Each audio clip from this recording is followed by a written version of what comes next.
نظرا لتردد حالة السعال في فصل الشتاء، قررنا في هذا المشهد الفيديو البسيط إطلاق إطلالة خاطفة حول طرق الطبيعية لعلاج السعال المستمر. يحكى يوجد في الطبيعة ما لا يوجد في عقاقير الصيدلية. تقدم الصيدلية اليوم مجموعة واسعة من الأدوية مثل الشراب والتحاميل وغيرها لعلاج السعال المستمر.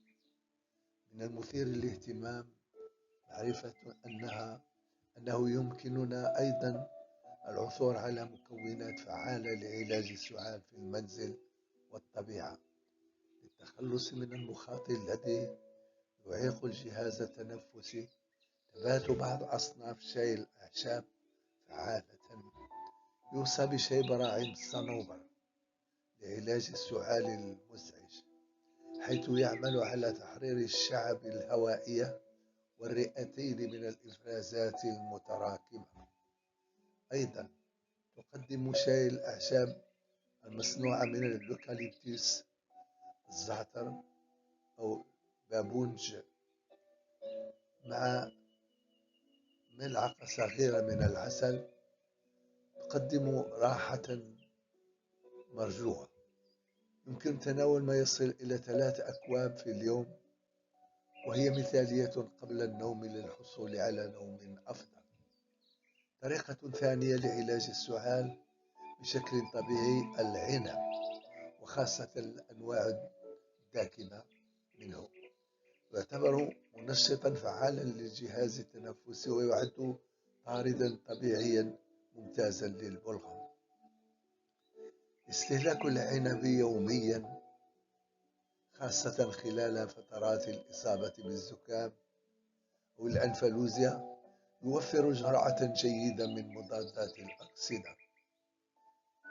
لتهدئة السعال المستمر ينصح بشرب كوب من عصير العنب، يفضل أن يكون عضويا، مع إضافة ملعقة صغيرة من العسل. طريقة ثالثة لعلاج السعال بشكل طبيعي لتهدئة السعال، يمكننا استخدام وصفة بسيطة وفعالة. اغلي قشور 3 ليمونات، يفضل أن تكون عضوية، في ماء معدني، واترك المزيج ليغلى لمدة 5 دقائق. بعد ذلك أضيف ملعقة من العسل، حرك الخليط جيدا واشربه دافئا. الطريقة الرابعة لعلاج السعال بشكل طبيعي منذ عقود كانت جداتنا تعتمد على الخصائص العلاجية للبصل لتهدئة التهيج الناتج عن السعال وتفتيح الشعب الهوائية.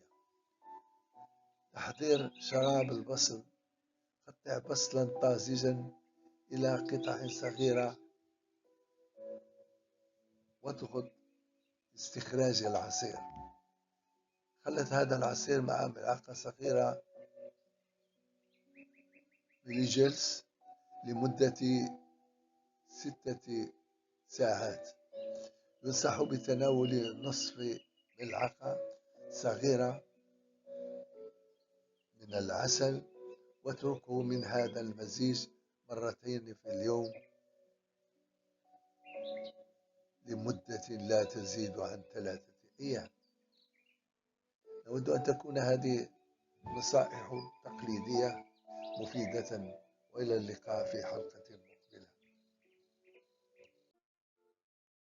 نظرا لتردد حالة السعال في فصل الشتاء، قررنا في هذا المشهد الفيديو البسيط إطلاق إطلالة خاطفة حول الطرق الطبيعية لعلاج السعال المستمر. يحكى يوجد في الطبيعة ما لا يوجد في عقاقير الصيدلية. تقدم الصيدلية اليوم مجموعة واسعة من الأدوية مثل الشراب والتحاميل وغيرها لعلاج السعال المستمر. من المثير للاهتمام معرفة أنه يمكننا أيضا العثور على مكونات فعالة لعلاج السعال في المنزل والطبيعة للتخلص من المخاط الذي يعيق الجهاز التنفسي. ذات بعض أصناف شاي الأعشاب فعالة. يوصى بشاي براعم الصنوبر لعلاج السعال المزعج، حيث يعمل على